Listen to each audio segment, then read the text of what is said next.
straight to Kirribilli House this afternoon. My colleague and our political editor, Andrew Clennell, standing by. Andrew, as you revealed to our viewers earlier in the program, National Cabinet not deciding today to change the definition of what it means to be fully vaccinated, with ATAGI, despite the information, report after report internationally showing that 3 doses are needed, ATAGI still looking at it.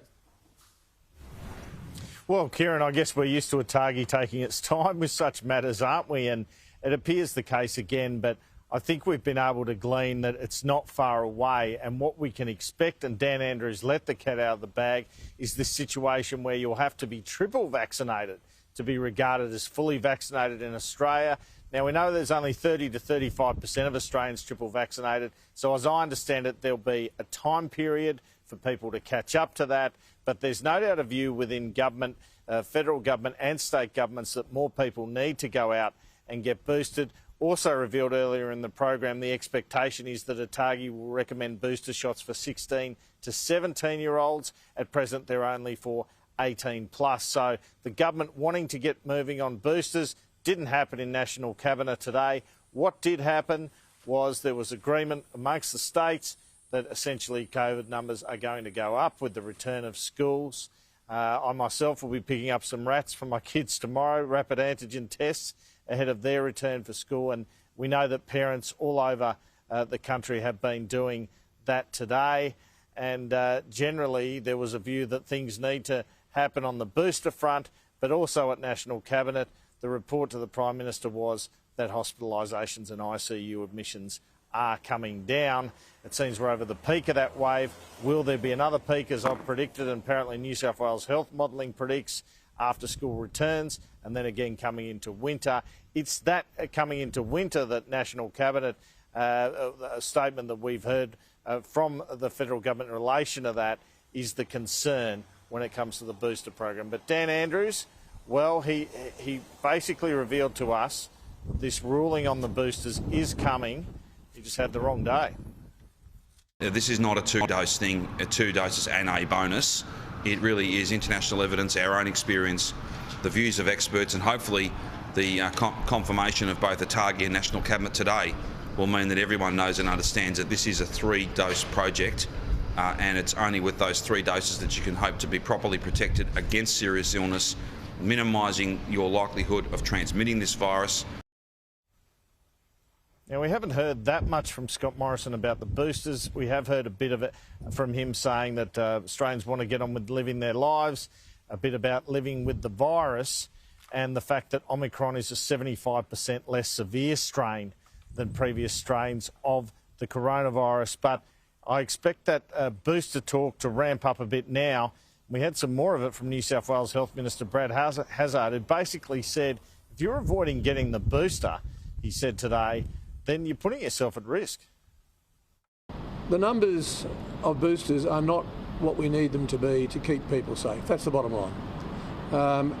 In this hospital today, there are 7 people in the intensive care unit with COVID. Not one of them has had the booster. That can be for a variety of reasons.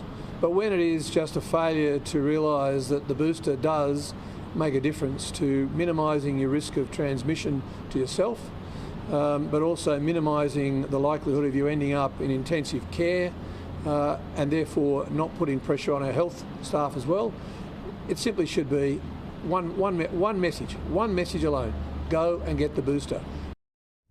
Now, Andrew, this comes at a difficult time in a political sense for the government as well, where we're at. A lot of uncertainty still, a lot of cases, concerns in the community as the government tries to rebuild a bit of momentum as we're not far away from the federal election now, Andrew. Well, a lot of people dying, let's face it. I mean, they keep talking about underlying conditions in older people, and sure, there's some truth to that, but we've had 1,000 people die in less than a month, more than that in Australia, of COVID-19. About 220 of them are aged care residents. Nevertheless, only 2,000 died in 2 years. So you can see that Australia's going to have to grapple with 10 to 15,000 COVID deaths a year. And I think it's about time the politicians were honest with that. No one wants to be locked down again. But in explaining why you need masks, why you need boosters, you can't just sort of paint over this fact. So Stuart Robert is Scott Morrison's close mate. He's the Employment Minister. He's actually acting Education Minister until ATAGI perhaps returns. He was on with you earlier. He gave us an inkling of what Scott Morrison is going to say in this Reset National Press Club speech next week. And one of the things he's going to do is paint the achievements of the government in terms of the health and economy. And this is something that several senior people in government have made to me, that perhaps it hasn't been sold well enough, some of the achievements here. And their complaint is that from some of the reports you'll see from certain media, it looks like we're living in Brazil, where there have been thousands more deaths and a lot more problems. I guess the trouble is that we're seeing the economy hit as well as health now. We're seeing inflation, we're seeing supply chain problems, we're seeing businesses unable to stay open or getting a fraction of the business that they had. And he hasn't been rushing this time with Scott Morrison with business support. He's leaving that up to the state government. So really highly anticipated, this address on Tuesday to the National Press Club. Stuart Robert giving us an inkling here of what to expect. You'll hear the Prime Minister speak about results of what we've achieved. Unemployment at 4.2%, at the lowest level since 2008. More Australians in work now than pre-COVID. One of only one or two nations on earth that can do that. One of the highest rates of vaccination in the world, highest or fastest rate of child vaccination, the booster program rolling out. If we'd followed the trends of other countries overseas, we would have had up to 45,000 of our citizens no longer with us, as in deceased. Now, Josh Frydenberg, the Treasurer, has been doing what he often does over a summer. The man can't enjoy a holiday. Admittedly, he's had a bit of COVID, so that made him rest. And he's been campaigning before an election like he did last time about potential tax policies of Labor, against Labor. But Stuart Robert being pretty candid here in admitting that Anthony Albanese, the opposition leader, has made himself such a small target, they can't really get a hit on. Well, I'm not too sure what Mr Albanese actually stands for. In terms of a policy prescription, it is an economic policy fiscal wasteland. There's just nothing there. So it's hard to land a blow when there's actually nothing to land a blow on. Yeah, a bit of frustration there, isn't there? And very different to the last election cycle. The other big story today, quite a significant shift in tone from the top Chinese diplomat in Canberra. Well, the previous holder of that job was saying Chinese students might not want to come here. Chinese people might not want to buy Australian wine. He listed 14 grievances with the Australian government, which Scott Morrison armed himself with and took to the G7 Plus and complained about how China was bullying us. This new ambassador is trying to strike a different note. This is what he said to Chinese Australian media, or at least what he was reported to have said on the Global Times website in China. He said a sound China-Australian relationship serves the fundamental interests of the two countries and peoples. Countries differ in their history, culture, social systems and stages of development. But as long as we adopt a long-term and big-picture perspective, adhere to the principle of mutual respect and stay firm in the right direction of bilateral relations, the China-Australia relationship will keep moving forward and make further progress.